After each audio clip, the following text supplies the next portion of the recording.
Webinaire qui va être suivi par d'autres dans les semaines à venir. Alors, euh, au niveau du programme de cette heure-ci, donc un petit point sur les actualités, et puis donc on passera la main à Monsieur Roman sur trois grandes parties logicielles.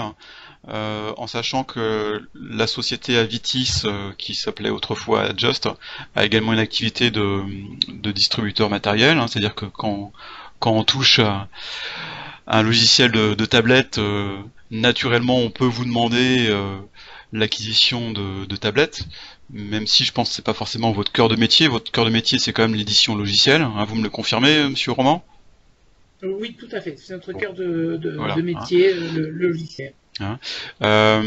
Donc il y a trois grandes parties. La première qui est peut-être celle qui fédère le plus d'intérêt, c'est la partie MDM MAM. Alors MDM c'est un acronyme qui signifie Mobile Device Management, donc Tout à un fait. logiciel qui permet de gérer une flotte d'appareils de terminaux mobiles. Hein, Tout à fait. Tout à fait. donc bien sûr on va penser aux tablettes, mais ça comporte aussi Ça peut être aussi du matériel Windows, enfin de classique. Android, Windows, il y a pas de problème. hein, Voilà. et moi je pensais aussi aux smartphones. Oui, smartphone, oui. Voilà. Oui, Hein. c'est notre cœur de métier en fait, hein, les Et la- smartphones. et la- et Euh, l'autre acronyme qui est l'acronyme MAM, rien à voir avec avec un oui, diminutif de votre maman, hein, Mobile Application Management. Donc cette fois-ci, c'est une fonctionnalité qui va permettre de gérer le déploiement d'applications. Hein. La deuxième c'est ça. partie qui est comment dire assez connue et en fait qui est votre produit d'origine, Tout à fait. Avitis School. Donc là, on est sur un produit assez courant en établissement scolaire, qui est un outil de supervision de poste, supervision de classe. Euh, Une et supervision donc pédagogique. voilà, le parent de ce produit était Feu NetOp School, hein, qui a été Oui, voilà. repris au niveau de son noyau par plusieurs sociétés, dont la vôtre. Hein. Et troisième partie qui est la partie Avitis Learning sur la création et partage d'activités pédagogiques. Voilà. On Bon, appelle aussi MCM, mais bon, ça c'est pour la MCM petite. encore. Hein, bon, Ah oui, d'accord, oui. pour ceux qui adorent les Oui, acronymes. il y a des acronymes. Voilà. Alors moi la petite actualité du moment, je vais être assez rapide pour que vous ayez, parce que vu le programme, c'est quand même très chargé si on veut finir à l'heure à 15 heures. Au niveau des actualités, juste un petit point pour quand même signifier que mon binôme Philippe Renaud, que j'ai laissé mentionner dans la diapo d'introduction, et comment dire, est pas disponible là pendant pas mal de temps. Il a des soucis de santé qui font qu'il il ne peut pas assurer avec moi l'animation des webinaires à venir, et on compte sur son retour en janvier prochain de bon pied de bon oeil. Hein. Voilà, une petite pensée pour lui. Alors dans le programme des prochains webinaires, la semaine prochaine, on retrouvera Laurent Carlier de la société Microsoft en tant qu'enseignant et on va dire expert avec des guillemets sur la partie OneNote. Donc cette fois-ci avec vraiment 40-45 minutes voire plus sur vraiment l'usage du produit OneNote pour la classe. On avait fait un premier webinaire au mois de juin qui était assez général sur le portail Office 365. Le 5 octobre, on fera cette fois-ci une présentation autour du produit Edutis, qu'on connaissait surtout sur une solution de bureau Linux, et cette fois-ci avec la même philosophie, mais concernant un bureau Windows. Voilà. Le 23 novembre, la présentation a été donc déplacée au mois de novembre pour les nouveautés iOS 9.3 pour l'éducation, hein, puisqu'il y a des caractères spécifiques éducation avec cette nouvelle version d'iOS pour tablette. Et enfin, pour le mois de novembre, on fera également, ça me semble intéressant de le faire, un point sur la partie usage du Wi-Fi, euh, où dans une première part, j'aimerais peut-être vous faire un petit rappel sur les comment dire une synthèse de ce qu'on peut avoir comme information au travers des documents ministériels par rapport bon, au risque ou pas du Wi-Fi, les usages, etc. Et puis on ira également jusqu'à la partie plus technique déploiement avec l'aide de la société D-Link. Voilà. On passe à la première partie, Avitis MDM. Donc cette fois-ci, je vous laisse la main, Monsieur Roman. D'accord, ok. Alors on y va. Alors je demande le contrôle, c'est bien ça? Vous devez l'avoir. Attendez.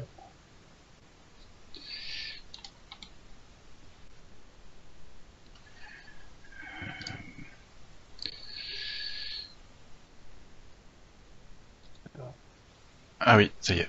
Donnez le contrôle, oui. Bon. C'est bon. Vous avez la main. Alors, très bien. Alors, est-ce que vous voyez mon écran?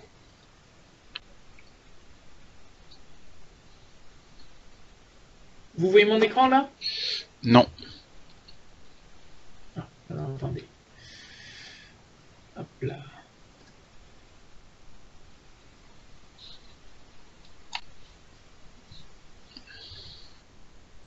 Là, c'est parti. Là, ça devrait être mieux.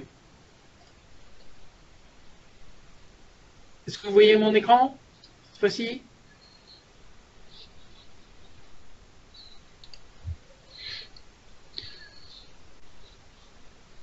Normalement, vous devriez le voir. Ah, vous êtes rendu sur la dernière diapo. Ça y est, c'est bon, on voit votre bureau. Hein.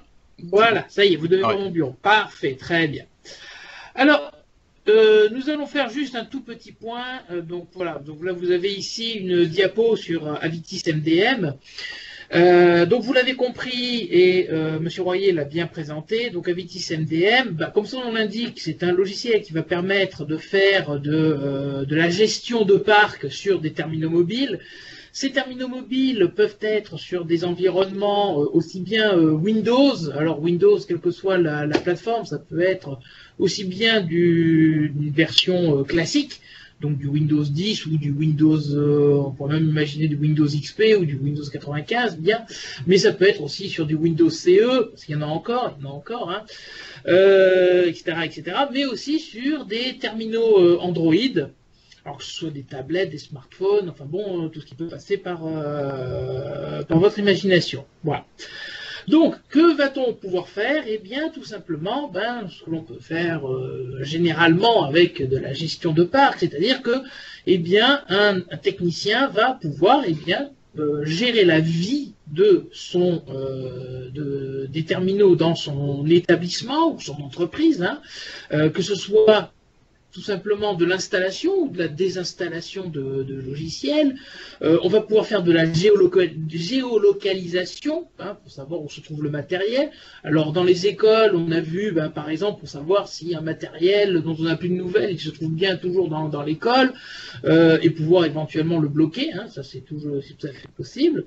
Créer des kiosques applicatifs. Alors qu'est-ce que c'est des kiosques applicatifs? Bien, ça peut être par exemple une interface qui prend lieu et place du bureau classique Android ou Windows et qui va proposer telle ou telle application en fonction des autorisations de la collectivité ou du rectorat ou de l'entreprise. Voilà. Alors, si on jette un petit coup d'œil sur l'interface d'Avitis MDM, eh bien, nous l'avons ici. Hop là. Mais si, j'ai pas sur le bon écran. Voilà. Alors là, je suis sur une prise de main à distance sur mon serveur, hein, mon serveur Avitis MDM. Alors, si je me mets en plein écran, j'ai peur que Skype n'apprécie pas. Bon, ici vous avez la console, hein, donc du technicien qui va lui permettre donc de gérer son parc. Alors cette console va permettre de gérer, si vous le souhaitez, plusieurs entreprises ou bien écoles, hein. Donc là, bon, moi je n'ai fait qu'une seule société, mais je peux très facilement ici rajouter une nouvelle société, hein, d'un simple clic droit ou voilà, sur le bouton qui va bien. Donc là, je peux avoir collège, je ne sais pas, Paul Arène, collège Jules Ferry, etc., etc. Donc je vais pouvoir gérer plusieurs collèges si le besoin se fait sentir. Ensuite, dans ces différents établissements, bien, je vais pouvoir visualiser les terminaux qui sont présents dans cet établissement. Donc là, on a deux exemples. On a par exemple un terminal Android ou encore un terminal Windows. Dès qu'on les inclut donc dans un groupe, eh bien, on va pouvoir faire de l'inventaire matériel logiciel. Donc là, vous voyez, on va pouvoir savoir ce qui se trouve sur les postes, très bien. Alors que ce soit du matériel, que ce soit du logiciel, bon, très bien, on voit ce qui est possible. Alors après, on peut jouer sur des populations. Alors population, c'est un terme un petit peu générique, mais par là il faut comprendre groupe. Voilà, c'est exactement la même notion. Pardon. C'est-à-dire qu'on peut faire par exemple un groupe où on a mis tout le matériel Android, parce que on va gérer d'une manière différente du matériel Android et du matériel Windows. Vous comprenez très bien. Ou bien vous pouvez vous dire, moi, j'ai déployé des valises de classe mobile dans les établissements. Bien là, je vais pouvoir faire des populations qui vont être valise 1, valise 2, valise 3, etc., etc. Bien.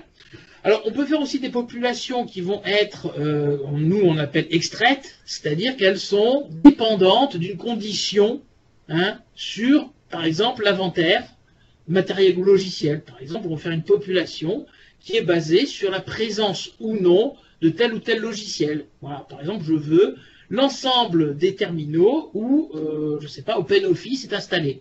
Pourquoi pas? Donc là, on va pouvoir le faire ici très facilement. Alors bon, ça, les populations, c'est bien. Mais maintenant, Invitis MDM, lui, il est basé sur la notion de processus.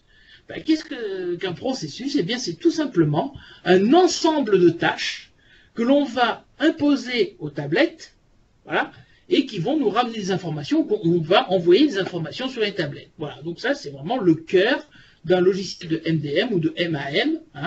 Et ici, on a plusieurs exemples. Là, par exemple, sur Windows, pourquoi pas, ici. Donc là, j'ai créé tout un tas de processus qui vont me permettre d'installer différents logiciels. Alors, les logiciels que vous voyez ici, ce sont des logiciels, c'est une liste de logiciels que nous avons pu déterminer avec la communauté de l'éducation, voilà, donc vous devez en voir certains que vous devez bien connaître, Evernote, FreeMind, etc., etc. Et donc, voilà, là, ici, sur l'ensemble de mes tablettes, je vais pouvoir envoyer les éléments qui vont me permettre de pouvoir installer les logiciels. Alors, les installer, certes, mais aussi pouvoir, par exemple, les désinstaller. Ça, c'est tout à fait possible. Voilà. Alors, après, là derrière, on a d'autres outils qui sont à notre disposition. On ne fait pas qu'installer ou désinstaller. On va pouvoir, par exemple, créer ce qu'on appelle des kiosques. Alors, je ne rentre pas dans les détails, mais ici, nous avons un exemple qui est ici. Voilà. Donc là, je l'ai mis sur une tablette Windows. Ici. Voilà. Alors, dans le kiosque que j'ai fait ici, là, j'ai dit, voilà. L'enseignant ou l'élève va pouvoir utiliser sa tablette comme bon lui semble, donc il va pouvoir l'utiliser normalement, mais s'il a besoin d'un outil, eh bien, il va pouvoir aller chercher dans le kiosque, le kiosque, qui est ici, voilà. Donc moi je l'appelais boîte à outils parce que c'est plus sympathique, voilà, c'est plus simple pour les gens. Donc dans la boîte à outils ou kiosque, voilà. Allez. Alors la machine est un peu lente, mais c'est pas grave. Voilà. Le kiosque se lance. Et donc là, que se passe-t-il? Moi j'ai paramétré, j'ai dit, voilà, vous voulez installer un logiciel, très bien. Eh bien vous avez ici droit d'installer ou désinstaller que les logiciels qui sont là-dedans. Voilà. Donc pour l'utilisateur, il suffit tout simplement de cliquer sur l'icône, par exemple Audacity ou Google Earth, et à ce moment-là, qu'est-ce qui va se passer? Eh bien, Audacity ou Google Earth va s'installer sur le poste de l'utilisateur. Voilà. Alors, les kiosques peuvent être de toute autre nature. Par exemple, eh bien, je veux bloquer l'interface de l'utilisateur sur certaines applications et je ne veux pas entendre parler d'un utilisateur qui va aller sur une application que je ne veux pas, bien entendu, ou alors d'aller faire un tour sur les paramètres de la tablette. Voilà. Donc à ce moment-là, ben, sur mon kiosque, ben, je vais, comme ici, je vais bloquer l'accès par exemple au bouton Windows, hein, voilà, et je vais mettre des raccourcis, voilà, des raccourcis vers Word, j'en passe et des meilleurs. Donc ça fonctionne sur le monde Windows ou le monde Android. Bon, très bien. Alors après, on va pouvoir faire aussi de la géolocalisation, on va pouvoir faire, donc je l'ai dit, de l'inventaire matériel logiciel, on va pouvoir faire du déploiement de documents sur les différents terminaux, on va pouvoir synchroniser des mises à jour, on va pouvoir... Donc voilà, donc vraiment on a un outil très complet qui va permettre aux techniciens en charge du parc informatique de pouvoir gérer l'ensemble de ces tablettes, et que ce soit de l'Android ou du Windows. Voilà. Je vous interromps, Romain. Là, on voit le déploiement d'applications, d'outils qui ont une destinée pédagogique. Est-ce que sur un aspect plus technique concernant les gestionnaires de parc, ou ceux qui sont chargés de le faire, hein, je pense aux professeurs qui ne sont pas forcément des techniciens, l'outil peut avoir un intérêt dans le déploiement de mise à jour, de patch ou de changement de version? On est bien d'accord une chose, on est bien d'accord. Là, l'interface que vous avez sous vos yeux, ça c'est une interface qui est faite pour les techniciens. On est d'accord là-dessus. Hein, c'est une interface qui n'est pas... Si on n'est pas un habitué de l'informatique, elle peut paraître un petit peu rebutante. Hein, tout à fait. Mais il faut savoir que là derrière se trouve une partie plus sympathique pour les enseignants qui va leur permettre de créer des kiosques, mais pédagogiques cette fois-ci. C'est-à-dire, on va dire, voilà, je ne veux pas me casser la tête, je vais pouvoir mettre à disposition certaines applications. Par contre, pour les mises à jour, ça, c'est du ressort de la technique. On est d'accord. Donc, c'est à eux de pouvoir créer les batchs qui vont être envoyés sur les tablettes et faire la mise à jour qui va bien sur tel ou tel logiciel. Okay. Est-ce que j'ai répondu à votre question? Oui. Ce à quoi je pense, j'essaie de me mettre dans la peau d'un technicien qui a un parc d'établissements à gérer, pour l'avoir déjà vécu. Je pense être encore à même de me poser des questions.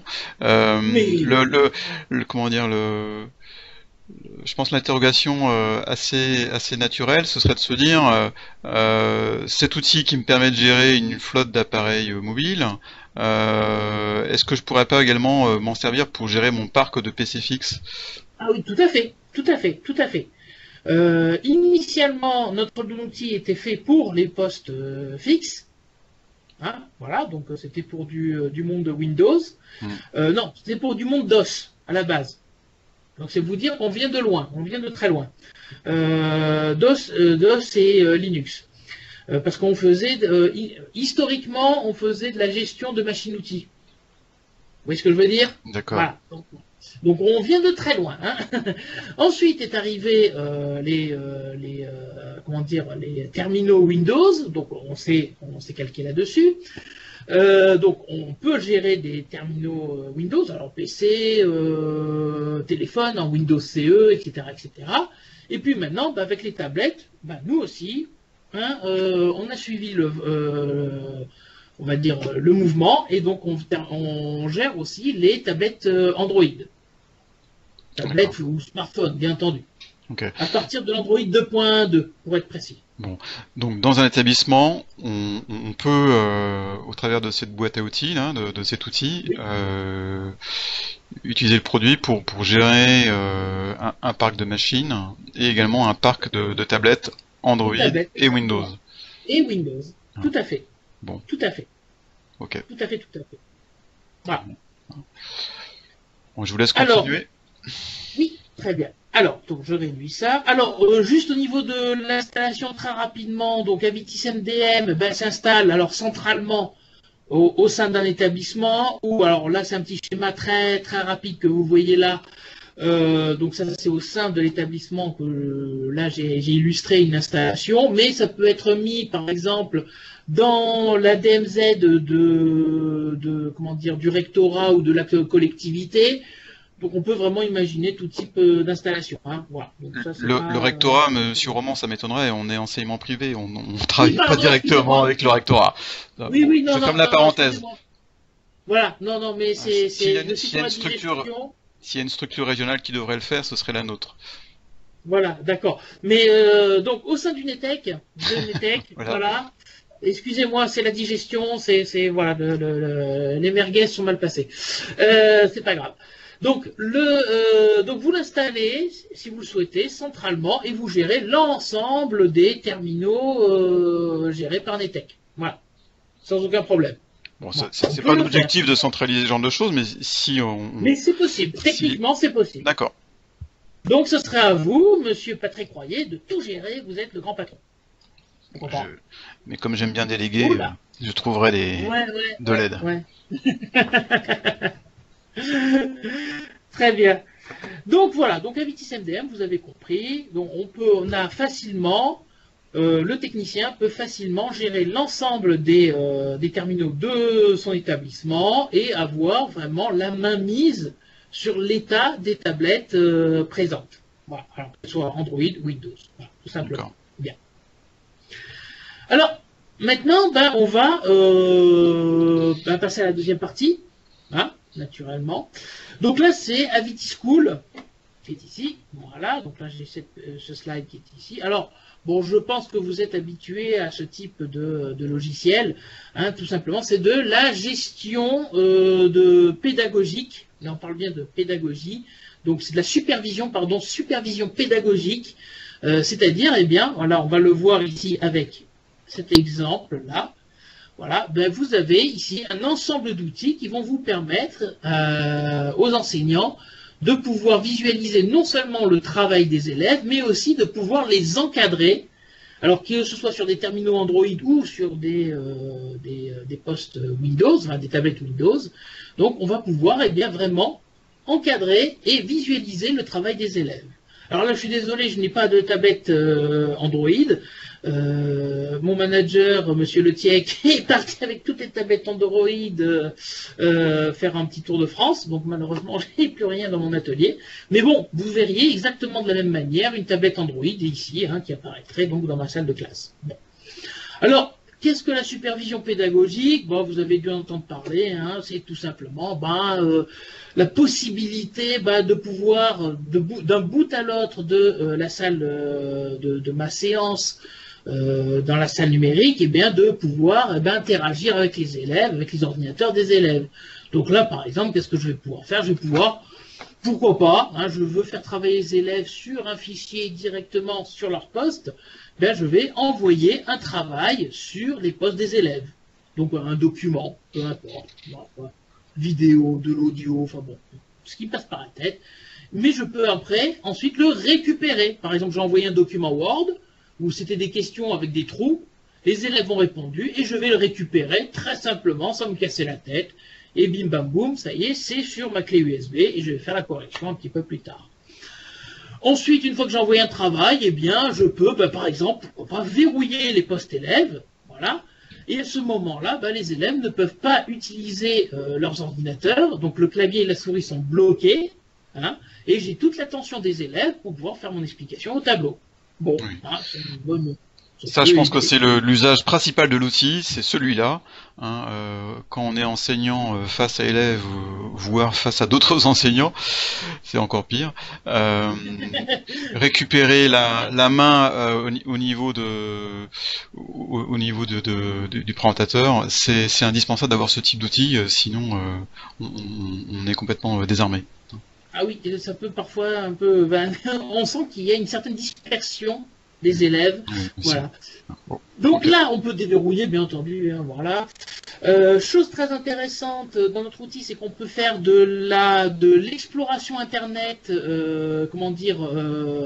sous surveillance, c'est-à-dire qu'on va imposer aux élèves, ici, à aller sur un site internet. Voilà, par exemple, là, si je vais sur, je sais pas, sisteron.com. Tiens, pourquoi je suis allé sur sisteron.com?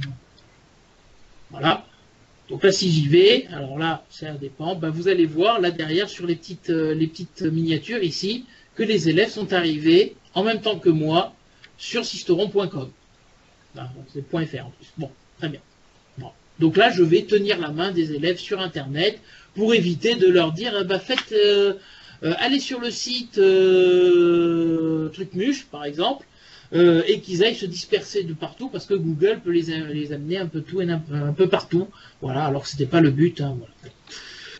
Autre chose de très intéressant, pardon, c'est de pouvoir prendre la main directement sur un poste. Hein, voilà. Donc là, il suffit d'un double clic et je vais pouvoir aider à distance un élève qui est en difficulté. Voilà, et c'est moi qui vais aller manipuler à sa place parce qu'il n'arrive pas à faire l'exercice. Voilà. Donc après, si je veux l'aider discrètement, je vais avoir différents modes de conversation. Alors ici du chat, on peut avoir de l'audio, on peut avoir etc., etc. Donc on va pouvoir vraiment aider un élève de manière personnalisée et en toute discrétion et faire en sorte que cet élève ne soit pas un petit peu le centre d'attention de tous les autres qui sont en train de se dire, oh, bah, tiens, il est encore en train de patauger dans la semoule. Donc voilà, on va l'aider discrètement. Une fois qu'on a aidé un élève, eh ben, on peut se dire, eh bien, cet élève va devenir le présentateur. Hein, c'est-à-dire que maintenant, il a bien compris, vu que je viens de l'aider, eh ben, cet élève va présenter son écran à ses petits camarades. Donc là, on désigne le présentateur et hop, on le fait afficher sur ses petits copains, ici. Et donc cette image que vous voyez ici, ben, elle est diffusée sur l'ensemble des postes. Alors, je ne sais pas si vous voyez ma caméra, si je la tourne. Est-ce que vous voyez à la caméra les autres postes qui voient exactement la même chose? On aperçoit. Voilà, enfin, il faut deviner, hein, voilà. Donc, il y a un joli fond d'écran. Voilà. Très bien. Donc voilà, donc là on va pouvoir faire en sorte que cet élève présente son travail à ses petits camarades et fasse une explication, pourquoi pas, hein, sur comment faire l'exercice. Alors on peut présenter l'écran d'un élève, certes, mais on peut aussi présenter l'écran de l'enseignant. Voilà, donc là c'est plus l'élève qui présente, mais c'est moi, parce que je veux donner un exemple hein, sur mon PC. Voilà, je n'ai pas de vidéoprojecteur. Hein, pour une raison X ou Y, là je vais pouvoir m'en passer et présenter directement. Alors bien sûr, si vous avez un vidéoprojecteur, c'est toujours plus sympathique de présenter avec le vidéoprojecteur. Voilà. Alors après, nous avons différents outils qui permettent à l'enseignant d'encadrer l'utilisation des tablettes par les élèves. Notamment, ici, on peut faire des listes blanches ou listes noires d'applications. Voilà, donc on peut dire, voilà, les élèves n'ont le droit d'utiliser que, par exemple, Firefox, Paint ou Word. Voilà, ils ne peuvent utiliser que ça. Un point, c'est tout. Voilà. S'ils tentent d'utiliser autre chose, eh bien, ils vont se retrouver avec un joli petit message leur disant, vous n'avez pas droit. Voilà. Même chose pour Internet, ici. Donc à ce moment-là, c'est exactement la même chose. Hein. On a une liste blanche, une liste noire, et après, à nous de l'envoyer aux élèves. Et les élèves sont notifiés, ou pas, là c'est en fonction de ce que vous voulez faire, hein, ils auront la liste des sites auxquels ils auront droit, si vous leur donnez cette liste, hein, bien entendu. Hein, c'est à vous de le paramétrer sur les postes élèves. Alors on peut aussi jouer sur ont-ils accès aux imprimantes, ont-ils accès aux clés USB et aux lecteurs CD-ROM. Bon, maintenant avec les tablettes, le lecteur CD-ROM, bon, ça passe un peu de mode, hein, voilà. Mais les clés USB, ça a toujours son intérêt. Bien. Ensuite, autre outil qui est intéressant dans la gestion de salle de classe, eh bien, c'est l'outil de sondage ou le question pour un champion que j'appelle affectueusement, qui va nous permettre eh bien, de réveiller un peu les élèves. Parce que, vous le comprenez bien, au bout d'un certain temps, les élèves, hein, d'ailleurs peut-être que vous êtes en ce moment même victime, c'est le moment de la digestion, ce douloureux moment de la digestion, où lorsque quelqu'un vous parle, et tout d'un coup, vous avez une forte envie de piquer du nez. Donc, pour les élèves, c'est exactement la même chose. Donc là, il va nous falloir donner un petit coup de punch à notre présentation. Et à ce moment-là, eh bien, on a deux petits outils sympathiques qui sont notamment, vous avez ici le sondage. Donc là, on peut préparamétrer des questions. Voilà. Voilà, hop là, tant qu'il y a la température du zéro absolu, oula, c'est un peu, hein, voilà.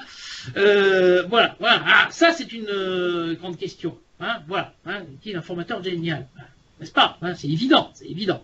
Donc là, je l'envoie aux élèves, boum, et sur les postes élèves, si je prends la main sur un des postes, par exemple celui-ci, et bien voilà, il a ici un petit formulaire qui va lui permettre de répondre. Voilà. Donc là, bien entendu, voilà. Je vais répondre à la place des autres élèves. Là. Et vous voyez qu'il y a les statistiques qui commencent à apparaître. Voilà. Alors vous voyez, il y en a certains qui font du zèle. Et d'autres qui sont plus réalistes. Etc. etc. Bien. Donc, ici, on va avoir donc les statistiques, donc des statistiques en détail, des statistiques globales, et on peut présenter le résultat aux élèves. Voilà. Donc là, par exemple, si je prends la main, vous avez ici un joli camembert qui s'affiche, et on va pouvoir en discuter avec les élèves. Pourquoi pas? Voilà. Donc ça permet de donner un petit coup de punch, hein, voilà, pour notre cours. Alors j'ai un petit exemple d'utilisation qui est assez... qui m'a paru assez pertinent. C'était une enseignante du côté de Caen, une enseignante d'anglais, qui, elle, qu'est-ce qu'elle faisait? Elle projetait une vidéo avec un vidéoprojecteur, hein, classique, et au bout d'un moment, elle mettait la vidéo sur pause, et elle envoyait le petit sondage. Les élèves répondaient, et ensuite, ils en débattaient. Ils débattaient sur le résultat de ce sondage. Voilà. Que pensez-vous de telle ou telle situation, etc., etc. Alors, elle, ce qu'elle me disait, mais c'est grâce à ça, hein, et aux tablettes qu'avaient les élèves, elle pouvait faire participer même l'élève le plus timide du monde. Pourquoi? Parce qu'il pouvait tout simplement répondre, donc il avait juste à cliquer pour dire ce qu'il en pensait. Après, charge à elle d'aller un petit peu le titiller pour savoir pourquoi il avait répondu telle ou telle chose. Voilà. Voilà. Donc c'est un exemple qui est assez sympathique. Alors j'en ai un autre, c'était pour l'élection des délégués de classe. Voilà, donc il y avait certains enseignants qui m'ont dit « Oh là, c'est la barbe, parce qu'il faut faire déchirer le quart de page, mettre le nom, etc. » Là, ils envoyaient le sondage, ils sauvegardaient le résultat, donc que le résultat global, et puis ensuite, boum, envoyer ça à l'administration, et ça y est, c'est déterminé. Bon, je vois pas, hein, donc, ça, c'était le sondage. Ensuite, bien, vous avez le question pour un champion, qui est ici. Hop. La question pour un champion, c'est comme l'émission de avant M. Julien Lepers, voilà. Non, je ne sais plus comment il s'appelle de nouveau. Tout simplement, là, le but, c'est quoi? On va transformer les tablettes des élèves en buzzer. Alors, je vous rassure, hein, le but, c'est pas de taper le plus fort possible pour répondre. Hein. Non, non, non, non. Par contre, il faut jouer de rapidité. C'est-à-dire que, dans ce question pour un champion, comme dans le jeu, il va falloir poser notre question à l'oral. Donc le professeur va dire la question. Et ensuite, c'est à l'élève qui aura répondu le plus rapidement qui aura gagné. Voilà. Alors vous avez différents challenges qui sont proposés. Il y en a un où c'est un bête mode buzzer. C'est-à-dire le premier à avoir cliqué sur le bouton répondre, il aura gagné. Il aura gagné le droit de répondre à l'oral à l'enseignant. Ou encore celui-ci, tout simplement, c'est le professeur pose une question à l'oral, comme je l'ai dit, mais les élèves devront taper la réponse et le premier qui aura répondu aura gagné. Vous comprenez? Donc là, par exemple, si je fais rapidement, je pose une question, donc là, je peux mettre un délai, un temps de réflexion. Je fais OK. Je vais mettre je paramètre la bonne réponse parce que c'est Avitis qui va faire la correction. Voilà. Et au moment de cliquer sur aller, je vais poser la question. Et là, je vais dire aux élèves, mes chers élèves, combien font 2 fois 10? Magnifique. Donc, je fais aller. Vous voyez, il y a le timer qui s'est mis en route. Et si je prends la main sur un des postes, vous voyez que j'ai une interface de réponse. Voilà.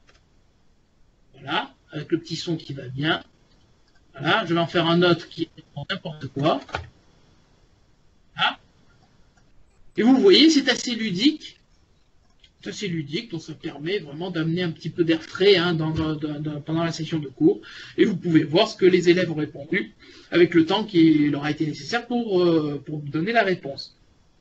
Voilà. Donc là, vous voyez que l'élève qui est derrière le poste Priem 1, bah, il a répondu n'importe quoi. Voilà. Etc., etc. Donc voilà un petit peu le cadre de la gestion, enfin de la supervision pédagogique de salle de classe. Donc ça veut dire que l'enseignant, il peut non seulement donc, voir ce que font les élèves, contrôler à distance un poste, encadrer les élèves dans l'utilisation des tablettes ou ordinateurs, et ensuite donner le petit coup de punch qui permet de pouvoir aller jusqu'à la fin de la session de cours de manière un peu plus sereine. Voilà. Bien.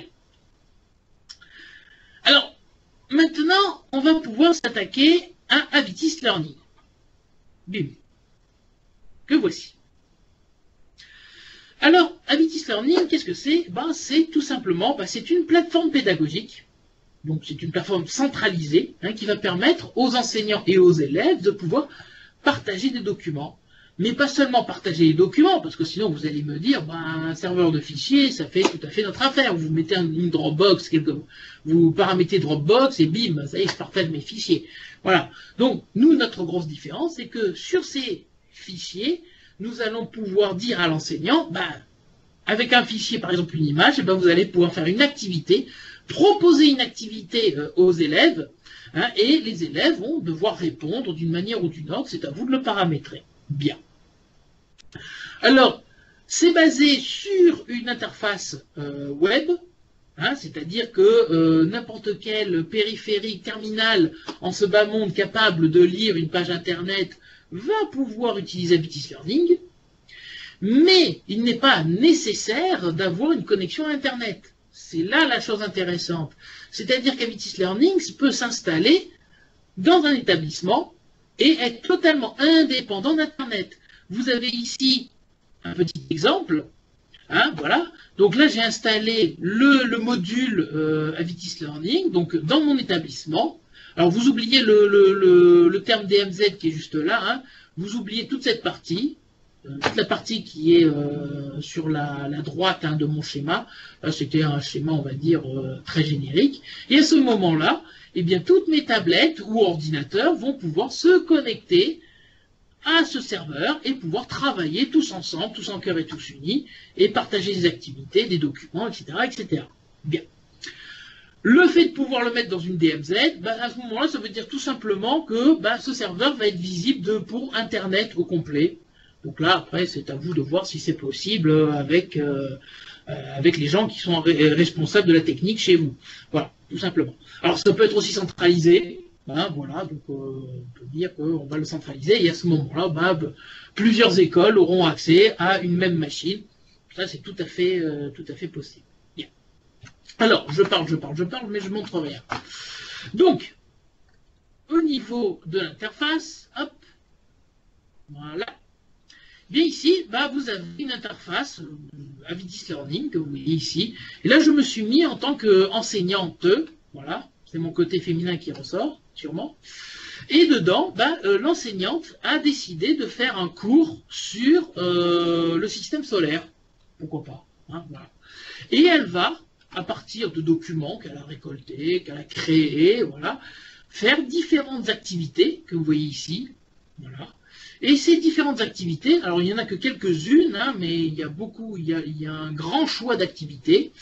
Vous avez notamment ici le parcours pédagogique. Alors qu'est-ce que le parcours pédagogique? Eh bien, c'est tout simplement, je vais créer des pages, moi enseignant, je vais créer des pages. Alors j'ai un éditeur de texte, je suis entièrement, encadré pendant cette création de pages.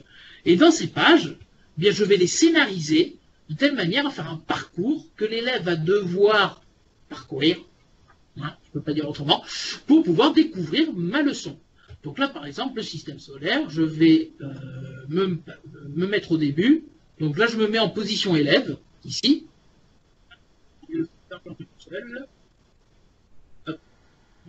Donc là, vous avez une première page. Avec dedans, j'ai inclus une petite vidéo que vous voyez ici. Hop, Voilà, une petite vidéo. Voilà. Voilà, voilà. Hop. Et derrière, j'ai mis 2 boutons qui vont vers d'autres pages. Alors ça peut être d'autres pages ou ça peut être des quiz. Parce qu'on peut faire aussi des quiz, bien entendu. Hein, sinon, ce serait même pas amusant. Donc là, par exemple, je vais sur la formation du système solaire. Voilà. Et pareil, donc là, j'ai créé une page. Ici, avec une petite image, une petite vidéo, etc., etc., etc. Bien. Donc ça, c'est le parcours pédagogique. Alors, on a d'autres activités. Alors, juste, je remets vite fait le son. Hop là. Par exemple, ici, c'est je demande aux élèves de me rendre un devoir. Donc, les élèves vont se connecter, ils vont voir ici cette activité, et dans cette activité, il est demandé aux élèves de rendre quelque chose à l'enseignant. Alors, et ce quelque chose, ça peut être tout et n'importe quoi. Ça peut être aussi bien un travail texte fait directement dans l'interface, car dans l'interface, il y a un éditeur qui est intégré. Ça peut être un enregistrement audio, là aussi, directement dans l'interface. Donc, on a un enregistreur audio qui est intégré. Mais ça peut être aussi un document que l'élève aura fabriqué sur son ordinateur ou sa tablette, hein, voilà, et qu'il va pouvoir importer dans l'activité. Et à ce moment-là, l'enseignant, il lui suffira d'aller consulter le travail des élèves, ici, et ici, je vais aller voir les travaux qui m'ont été remis. Voilà, et là, vous voyez que on peut visualiser, hop là, il y a ma souris qui part un peu de partout, c'est pas grave, hop là. Et là, vous voyez, là, ici, il y a un enregistrement. Ici, il y a un élève qui m'a rendu un document Word. Et si je continue, je crois qu'il y a un commentaire chez lui. Voilà, il a créé un petit texte. Donc là, vous voyez, il a écrit comme un salopio. Voilà. Voilà, voilà. Bon. D'autres activités sont encore disponibles. Alors, vous avez simplement une activité, c'est la plus basique, c'est de mettre une série de documents à disposition des élèves. Simplement et tout simplement, voilà. Donc ils ont des documents, ils doivent simplement les consulter. Voilà. Donc du flip classroom, si vous préférez, enfin de la classe inversée. Donc on leur met à disposition une vidéo, du son, enfin bon, des images. C'est la manière la plus simple d'utiliser Avitis Learning. Vous avez, tiens par exemple ici un quiz, voilà, que l'enseignant va pouvoir créer ici. Et donc là, voilà à quoi ressemble le quiz dans Avitis Learning. Donc là, c'est vraiment très riche au niveau des capacités. Hein. C'est-à-dire que vous allez pouvoir faire des questions à choix multiples, ici, pof, du vrai-faux, ici, hop.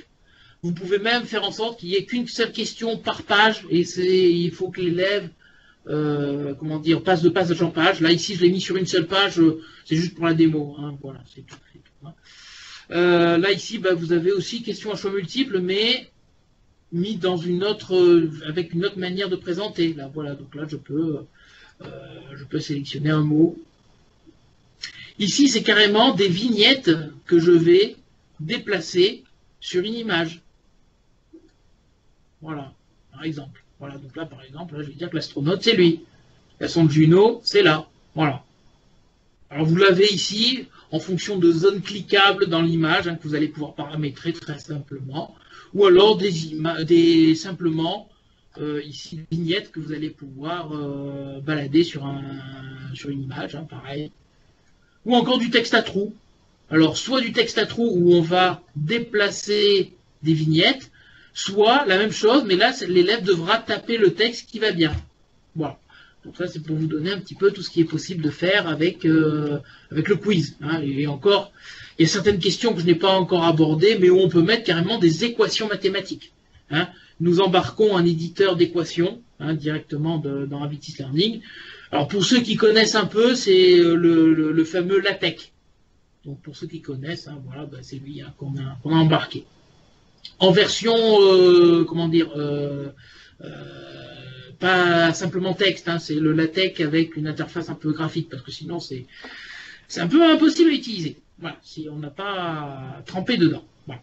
Alors, là derrière, vous pouvez non seulement créer des activités, mais vous pouvez aussi paramétrer les temps d'accès. Par exemple, vous pouvez dire, par exemple, pour le quiz, ben, les élèves ne peuvent y avoir accès que de telle date à telle date, hein, par exemple du 15 au 20 septembre, pourquoi pas. Mais par contre, une fois qu'ils y ont accédé, ils n'ont droit qu'à 10 minutes pour le faire. Voilà, donc ça, vous pouvez entièrement le paramétrer. Alors moi, pour des questions de pratique pour la démonstration, là c'est open bar hein, sur les activités. Mais sachez que vous pouvez sans aucun problème paramétrer les temps d'accès.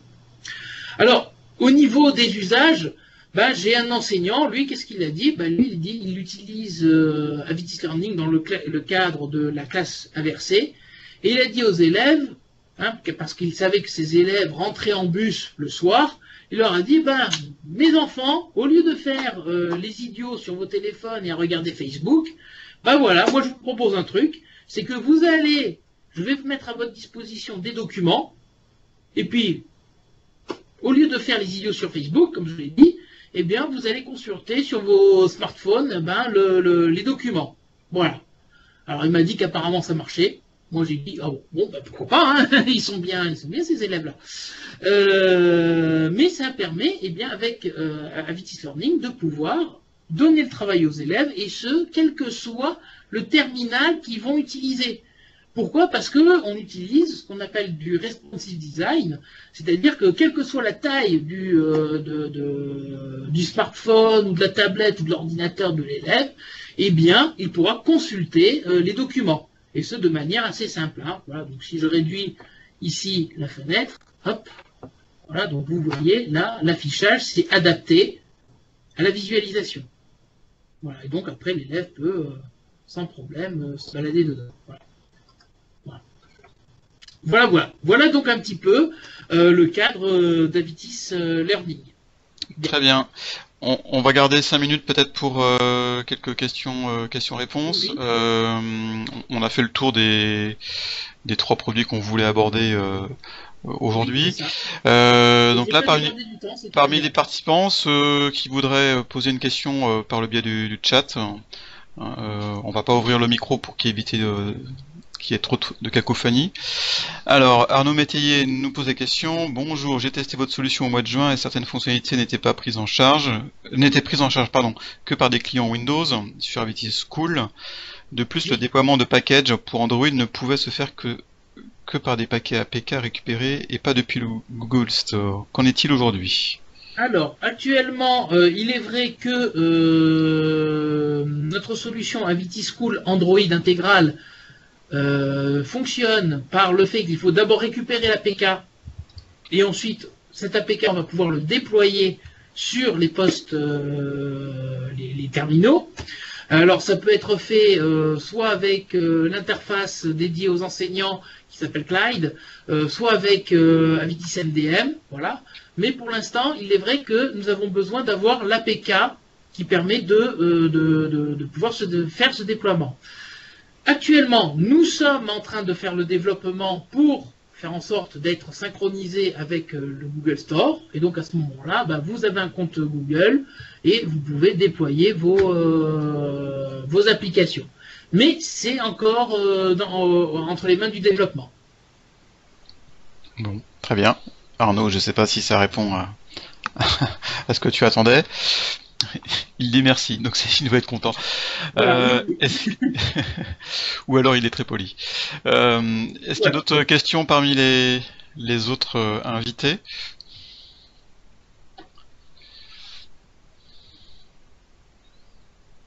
Je ne lis pas de questions. Hein, j'en profite pour signaler sous la dernière diapo que les documents et la vidéo de ce webinaire seront présents sur le site de Netech. Vous y voyez également les contacts côté Netech, le contact côté Avitis, ainsi que côté centrale de référencement Gaël, le 35 et 56. Je vois qu'Arnaud Métayer est en train de composer un message. Alors on attend quelques secondes pour qu'on puisse le lire.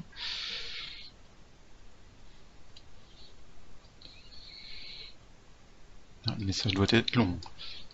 Oui, oula. Quels sont les tarifs abonnement avec renouvellement, licence par utilisateur ou par poste?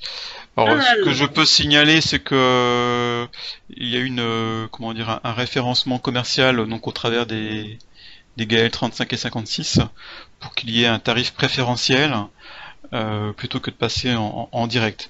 Et tant qu'on est également sur l'aspect commercial ou retour d'expérience, je n'ai plus le nom en tête, peut-être que Monsieur Roman va pouvoir m'aider.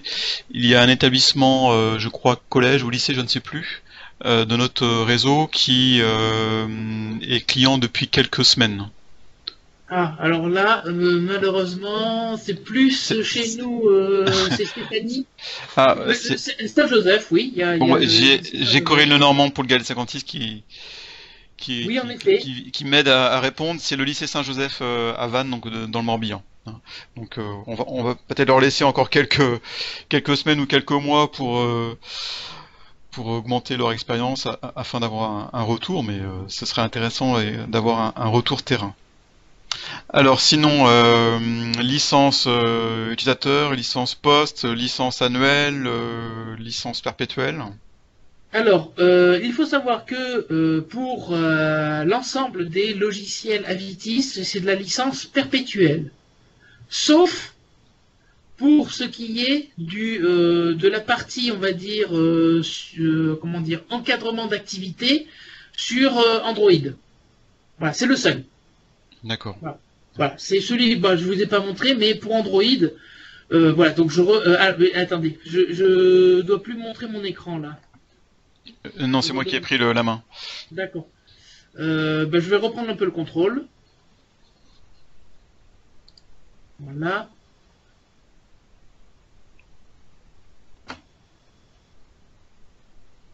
Yop, yop, yop. C'est quand il veut. Je partage mon écran.